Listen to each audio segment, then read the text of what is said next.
ప్రతి మనిషిని ప్రయోజనకరమైన వారిగానే దేవుడు పుట్టించాడు. తమ్ముడు, నీవెప్పటికీ నిష్ప్రయోజకుడివి కాదు, నీవెప్పటికీ నిష్ప్రయోజకురాలివి కాదు. నన్నెందుకు దేవుడు పుట్టించాడు? ఈ కష్టాలు అనుభవించడానికా? నన్నెందుకు దేవుడు పుట్టించాడు? ఈ రోగం అనుభవించడానికా? నన్నెందుకు దేవుడు పుట్టించాడు? ఈ అప్పుల సమస్యను అనుభవించడానికా? నాలాంటి అభాగ్యురాల్ని దేవుడు ఎందుకు పుట్టించాడు?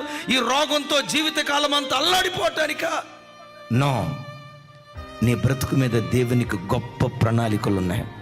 నిన్ను కన్న తల్లికి నీ మీద అన్ని గొప్ప ఉద్దేశాలు ఉన్నాయో లేవో నాకు తెలియదు, కానీ భక్తుడైన దావీదు అంటాడు, నా ఎడల నీకు కలిగిన తలంపులు, నా ఎడల నీకు కలిగిన తలంపులు బహు విస్తారములై ఉన్నాయి, వాటిని లెక్కించేదని అనుకుంటున్నా సముద్ర తీరమందలి ఇసుక రేణువుల కంటే బహు విస్తారంగా ఉన్నాయి.